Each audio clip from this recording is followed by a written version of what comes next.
네, 그렇다면 이러한 인공지능의 발전과 활용이 사회적 관점에서 사회를 어떻게 변화시킬지를 한번 살펴보도록 하겠습니다. 최근 인공지능은 생산성을 매우 높여주고 매우 범용적인 특징이 있습니다. 그렇기 때문에 자율주행, 로봇, 핀테크, 헬스케어, 국방 등 매우 다양한 영역에서 적용되고 있습니다. 이러한 인공지능은 먼저 경제적으로 크게 기여할 것으로 예상되고 있습니다.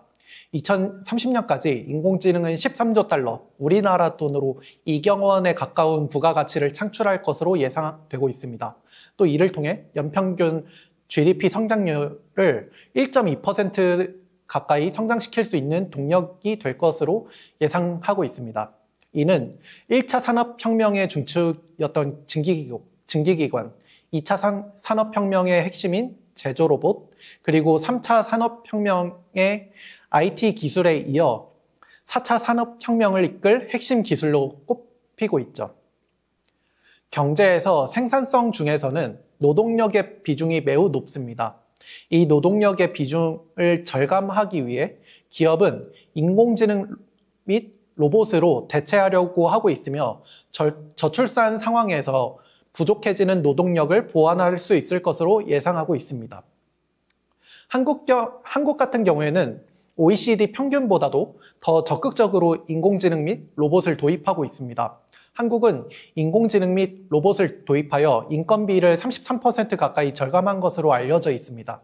이는 부족한 일자리를 보충할 수 있는 장점도 있지만 기존 사람들의 인건비가 크게 절감될 수도 있다는 의미가 되기도 합니다. 즉, 앞으로 굉장히 많은 분야에서 일자리의 변화가 있을 것으로 예상되고 있습니다. 인공지능을 통해 수많은 가치가 생기고 이를 통해 새로운 일자리가 생겨나지만 동시에 수많은 직업이 소멸되거나 인공지능에 의해 대체될 수 있습니다. 그래서 인공지능에 의해 많은 사람들이 일자리를 잃을 위험이 있습니다. 그래서 정치, 경제, 사회적으로 로봇세와 기본소득을 도입하여 인공지능 및 로봇을 통해 수익을 본 기업이 그만큼 일정 부분 세금을 부담하여 일자리를 잃은 사람들에 대해 재교육하고 또 소비를 할 수 있도록 하자는 논의가 있습니다. 물론 아직 찬반이 대립하고 있어서 이는 사회적으로 많은 토론과 협의가 이루어져야 할 것입니다. 인공지능은 사회적으로 많은 분야에서 영향을 끼칠 것으로 예상되고 있습니다. 먼저 의료와 법률처럼 전문가들만 진단하고 자문을 해줄 수 있었던 과거에 비해서 앞으로는 인공지능을 통해서 진단 정확도를 높이거나 빠르고 더 낮은 비용으로 의료, 법률 자문을 받을 수 있을 것으로 예상되고 있습니다. 또한 인공지능 기반의 자율주행 자동차의 등장으로 도시 구조가 새롭게 바뀔 것으로 예상되고 있습니다. 무인 택시 혹은 공유 자동차가 활성화되고 자율주행을 통해서 회사와 주거 지역의 거리 한계가 훨씬 더 늘어날 것입니다. 이를 통해서 수도권 과밀화가 더 지금보다 완화될 것으로 기대되고 있습니다. 그리고 가정 및 서비스 로봇 또한 보편화될 것입니다. 지금도 식당에 가면 서빙 로봇을 자주 볼 수 있는데요. 이는 아직까지는 기초적인 인공지능 로봇이라고 볼 수 있습니다. 앞으로는 이것보다 훨씬 더 고도화된다면 주문 및 문의까지도 로봇이 담당하고 식당뿐만 아니라 많은 서비스업에서도 인공지능이 도입될 것입니다. 또한 가정에서도 인공지능 및 로봇이 도입되어 육아 및 애완동물 양육을 포함한 많은 가사 서비스에 도움을 줄 것입니다. 교육에서도 인공지능이 적극적으로 도입이 될 것으로 예상되고 있습니다. 현재 교사가 수업뿐만 아니라 진로, 입시 상담, 학업 성취도 분석 등 매우 많은 업무가 가중되어 있는데 교사 업무의 많은 부분들을 도와주고 또한 학생의 성적 등을 분석하여 입시 전략을 어떻게 취하면 좋을지 또 어떻게 공부하면 좋을지 등에 대해서 생성형 AI가 학생 상담 등을 맡을 수 있을 것으로 예상되고 있습니다. 앞으로 취업과 이직 등 고용적인 부분에서도 많은 변화가 있을 것으로 예상되고 있습니다.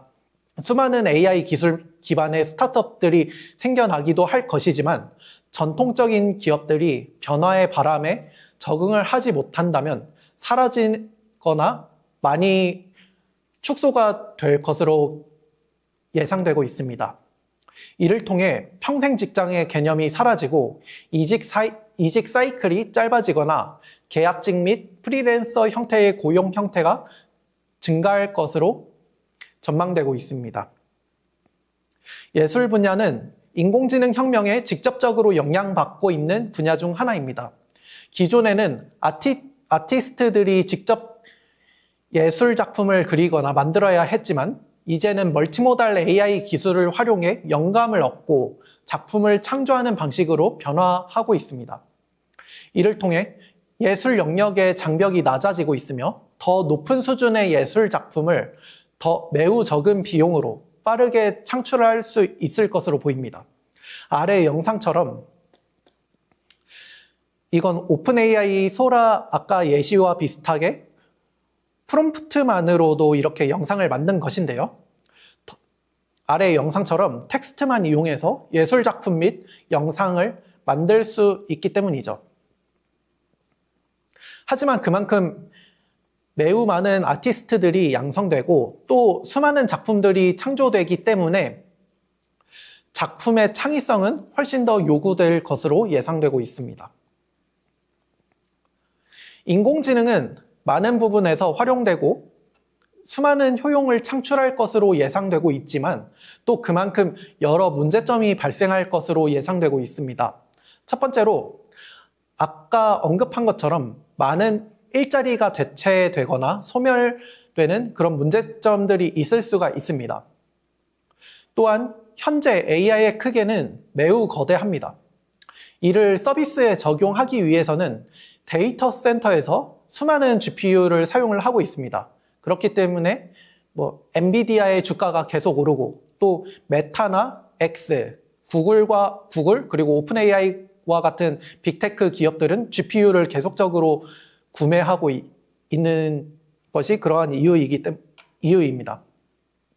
그렇기 때문에 데이터 센터를 구동하기 위해 수많은 전력이 필요할 것으로 전망되고 있습니다. 실제로 GPU 하나 자체도 굉장히 많은 전력을 먹고 있는데 이러한 GPU가 데이터 센터에는 수십만 대 이상이 구동되고 있습니다. 그렇기 때문에 그 데이터 센터를 구동하기 위해서는 필요한 전력이 굉장히 많이 소비가 되고 있는데요. 2025년 당장 부족해질 것이라는 전망도 있으며 2030년까지 2022년 대비 2030년까지 10배에서 20배 정도의 전력량이 필요할 것으로 전망되고 있습니다. 그렇기 때문에 전 세계적으로 많은 빅테크 회사들, 구글이나 아마존, 마이크로소프트, 오픈AI와 같은 빅테크 회사들은 자체적으로 그 부족한 전력 문제를 해결하기 위해 대체 에너지, 그리고 소형 모듈 원자로, SMR이라고 하는데, 그리고 핵융합 발전 등 여러 전력을 생산하기 위한 기술들에 적극적으로 투자하고 개발을 하고 있습니다. 생성형 AI는 지금도 매우 많이 활용되고 있지만 앞으로는 더욱더 보편화되고 활용될 것입니다. 그만큼 생성형 AI를 통해서 생성되는 데이터의 양이 왼쪽 차트와 같이 매우 빠르게 증가할 것으로 전망되고 있죠. 가트너 보고서에 따르면 2030년에는 온라인에 인간이 생성한 데이터보다 생성형 AI가 생성한 데이터의 양이 훨씬 더 많아질 것으로 전망하고 있습니다. 이렇게 생성형 AI가 생성한 데이터가 범람하게 되면 문제가 발생할 수 있습니다. 대표적인 문제가 보이스피싱과 같은 문제가 있을 수도 있지만은 또 생성형 AI가 지속적으로 온라인에 있는 데이터를 학습한다고 하면은 언젠가는 인간이 생성한 데이터보다 생성형 AI가 생성한 데이터가 훨씬 더 많을 것입니다. 이러한 생성형 AI가 생성한 데이터를 다시 AI가 학습에 사용하게 되면은 편향이 증폭되고 모델의 성능이 하락하는 모델 붕괴, 모드 콜랩스라는 문제가 발생할 수 있습니다. 실제로 네이처 저널에서 연구한 그 논문에 따르면은 이러한 문제는 생물학적으로 근친 교배와 같은 현상과 비슷하다고 보고 있습니다. 생물학적으로 근친 교배를 하다 보면은 돌연변이 그리고 질병을 보유한 개체가 증가하는 것처럼 모델이 생성한 데이터를 가지고 다시 모델이 학습하게 되면은 모델의 품질이 급격하게 안 좋아질 수 있다고 경고하고 있습니다. 앞으로 인공지능은 계속적으로 발전할 것입니다. 만약 인공지능이 더욱 발전해서 인간이 할 수 있는 어떠한 지적인 업무를 할 수 있는 AGI, Artificial General Intelligence라고 하는데 그런 AGI 혹은 그것을 넘어서는 초지능, 슈퍼 인텔리전스가 도래한다면 어떻게 될까요? 이것은 다소 SF 영화와 같은 얘기로 들릴 수도 있습니다. 하지만 지난 몇 년간 AI는 매년 10배 가까이 성장할 만큼 빠르게 발전하였습니다. 불과 5년 전까지만 해도 그 언어 모델 같은 경우에는 3개에서 5개 정도의 문장 정도를 겨우 이해하거나 혹은 생성하는 정도였죠. 하지만 지금은 책 한 권을 매우 빠르게 이해하고 또 책 한 권 분량을 매우 빠르게 생성할 수 있을 정도로 무섭게 성장하였습니다. 5년 뒤에 인공지능은 지금보다 훨씬 더 발전해 있을 것입니다. 그렇게 되었을 때 과연 인간은 AI를 제대로 통제할 수 있을까요? 실제로 2024년 노벨 물리학상을 수상한 딥러닝의 아버지인 제프리 힌턴 교수님이 경고하기를 AI로 인해 향후 30년 이내 인류가 멸종할 가능성이 10%에서 20%에 이른다고 경고하였습니다. 그만큼 인간을 넘어서는 인공지능이 도래했을 때 많은 위험성이 있다는 것이죠. 따라서 우리는 인공지능을 통제할 수 있는 기술을 지금부터 연구하고 준비해야 합니다. 실제로 인공지능 및 로봇을 통제하지 못한다면 제프리 힌튼 교수님이 경고한 것처럼 그 경고한 것이 현실이 될 수도 있습니다. 인류 멸종까지는 아니더라도 사회적으로 큰 혼란을 야기할 수도 있죠. 2017년에 글로벌 CEO들을 대상으로 설문조사를 했을 때도 상당수가 인공지능을 제대로 통제하지 못해서 미래에 부정적인 영향을 미칠 것으로 전망하였습니다. 최근 인공지능 챗봇 및 여러 AI 서비스에서도 차별적인 발언 혹은 판단을 내서 사회적으로 논란이 된 적도 있습니다. 따라서 우리는 인공지능이 올바르게 동작하도록 통제할 수 있어야 합니다. 그래서 앞서 배웠던 Explainable AI를 통해서 인공지능이 어떻게 학습되었고 또 모델의 가중치가 어떤 역할을 담당하고 있는지 그리고 모델이 어떻게 추론하는지를 사람이 이해할 수 있어야 합니다. 이를 통해서 잘못한 행동에 대해서 그 잘못한 행동이 왜 그렇게 행동했는지를 분석해서 그 행동이 유발하게 한 가중치를 고치는 방식으로 효과적으로 인공지능을 통제할 수 있게 되는 것이죠. 실제로 엔스로픽이라고 하는 미국의 인공지능 회사에서는 학습한 그 LLM 모델에 대해서 각 파라미터가 어떤 역할을 하는지 오른쪽 그림과 같이 시각화를 해서 분석을 하고 또 특정 역할을 담당하는 파라미터를 조작하여서 모델이 원래와 다르게 행동하도록 이렇게 통제하는 실험을 하기도 하였습니다. 예를 들어서 특정 모델 파라미터를 수정해서 무조건 모델이 긍정적인 답변만을 하도록 이렇게 할 수가 있는 것이죠. 이렇듯 모델의 구조와 행동을 이해하고 이를 통해 모델을 통제하는 Explainable AI가 활발하게 연구되고 있습니다. 이렇게 설명 가능한 인공지능을 통해서 인공지능이 어떻게 학습되었고 또 각 모듈이 어떤 역할을 하는지 이해를 하고 또 인공지능이 어떻게 생각하고 판단하는지를 인간이 감시하고 통제할 수 있어야 합니다.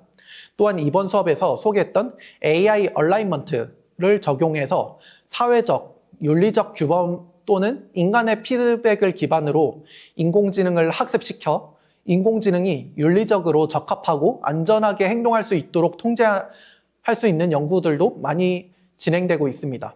이렇게 인공지능에 대한 감시와 통제를 통해 인공지능으로부터 유발할 수 있는 부작용을 최소화하고 인공지능과 함께 공존할 수 있는 사회를 만들어 갈 수 있을 것입니다. 지금까지 인공지능의 기술적, 사회적 동향에 대해서 살펴보았고 앞으로 사회가 어떻게 변화할지에 대해서 간략하게 살펴보았습니다. 인공지능을 통해서 사회는 매우 빠르고 혁신적으로 변화할 것으로 예상되고 있는데요. 그렇다면 우리는 인공지능 시대에서 어떻게 대비할지를 고찰해 보도록 하겠습니다.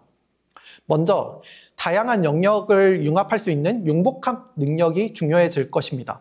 앞으로 사회는 더욱 복잡해지고 인공지능을 촉매로 여러 도메인이 융합되어 갈 것입니다.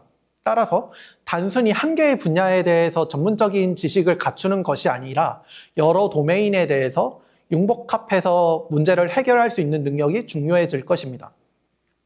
그리고 나에게 혹은 우리 사회에 주어진 문제를 해결할 수 있는 문제 해결 능력 또한 중요해질 것입니다. 이러한 문제를 해결하기 위해서 도메인 지식, 그리고 수학과 프로그래밍 능력과 같은 문제를 해결하기 위한 기초 체력, 그리고 창의성이 중요해질 것입니다. 그리고 앞으로 기술 경쟁으로 인해 인공지능뿐만 아니라 모든 분야에서 매우 빠르게 발전하고 새로운 기술들이 쏟아져 나올 것입니다. 가히 새로운 기술과 서비스의 홍수라고 할 수 있는데요.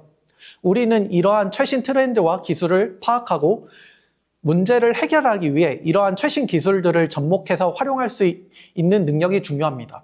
그렇기 때문에 앞으로는 최신 기술을 빨리 흡수할 수 있는 이노베이터 혹은 퍼스트 무버스 또는 얼리 어답터와 같은 혁신을 선도하는 그런 사람들이 유리해질 것입니다. 반면에 최신 트렌드를 따라잡지 못하는 사람들은 경쟁에서 밀려날 수도 있습니다. 그래서 최신 기술 트렌드를 잘 파악하고 그것을 습득하는 데 노력하는 것을 추천합니다. 그리고 앞으로는 점차 인문학의 중요성이 재부각될 것으로 보입니다. 앞으로 인공지능 및 로봇이 인간이 하던 역할을 상당 부분 대체할 것으로 보이고 또한 많은 역할을 인공지능 로봇에게 넘기고 나면 인간은 무엇을 해야 하는지, 어떻게, 왜 살아가야 하는지에 대한 고민이 많아질 것입니다. 그리고 인간의 존엄성과 가치가 상대적으로 저하될 수 있기 때문에 인간의 가치가 무엇인지와 같은 고민이 많아질 것입니다. 예를 들어 AI보다 창의적이지 못한 인간은 어떻게 될 것인가? 과연 어떤 가치를 보일 수 있을 것인가? 이런 질문을 던질 수도 있겠죠. 또한 자율주행 자동차 예시와 같이 AI와 관련된 딜레마가 많이 생겨나고 있습니다. 아래 그림과 같이 자율주행 자동차가 운전 중에 앞에 사람이 있다고 합시다. 그러면 여기서 이 사람을 피하기 위해 좌회전을 한다면 벽에 부딪혀서 탑승자가 크게 다치거나 사망할 수 있습니다. 그렇다고 직진을 하면은 앞에 있는 사람이 다치거나 사망을 하겠죠? 그 경우 인공지능은 어떻게 행동해야 할까요? 물론 차로에 있는 사람이 문제다라는 의견도 낼 수 있지만 오른쪽 예시처럼 만약에 앞에 있는 사람 무리가 굉장히 많다면 이럴 땐 또 어떻게 해야 할까요? 이처럼 AI 윤리 규범을 정립하기 위해서는 사람의 가치를 최우선적으로 고려하면서 치열한 토론이 필요할 것으로 보입니다. 그렇기 때문에 철학, 윤리학, 사회과학 등 인문학적 소양이 필요해질 것으로 보입니다. 마지막으로 커뮤니케이션 능력이 굉장히 중요합니다. 이전에 비해 해결해야 하는 문제가 훨씬 더 복잡해지기 때문에 협업은 지속적으로 중요해지고 있습니다. 그래서 회사에서도 팀 단위로 문제를 해결하고 프로젝트를 진행하기 때문에 사람 간의 커뮤니케이션 능력은 매우 중요합니다. 이제 인공지능이 보편화됨에 따라서 사람과 사람 간의 커뮤니케이션 뿐만 아니라 사람과 AI 간의 커뮤니케이션 또한 중요해질 것입니다. 이를 위해서 프롬프트 엔지니어링과 같은 소양이 중요해질 것으로 보입니다. 이번 강의 정리하도록 하겠습니다. 최신 생성형 AI는 트랜스포머 모델 등의 구조로 매우 방대한 데이터를 통해 사전학습하였고, 이를 통해 여러 도메인의 지식을 배운 AI라고 볼 수 있습니다. 그리고 AI의 여러 위험성을 해결하고 성능을 높이기 위해 Explainable AI, AI Alignment, 모델 경량화, 프롬프트 엔지니어링 등 여러 기술들이 빠르게 발전하고 있습니다. 인공지능의 보편화와 발전은 사회에 여러 긍정적인 영향을 주지만 인류 역사상 그 어떤 것보다 기술의 발전 속도가 매우 빠르기 때문에 사회적으로 많은 혼란과 기술적, 자본적 격차가 확대될 수도 있습니다. 그렇기 때문에 우리는 지금도 진행 중인 이 AI 혁명과 앞으로 마주할 AI 시대를 잘 대비할 수 있어야 할 것입니다. 네, 그럼 인공지능의 이해 강의 여기서 마치도록 하겠습니다. 다들 수고 많으셨습니다.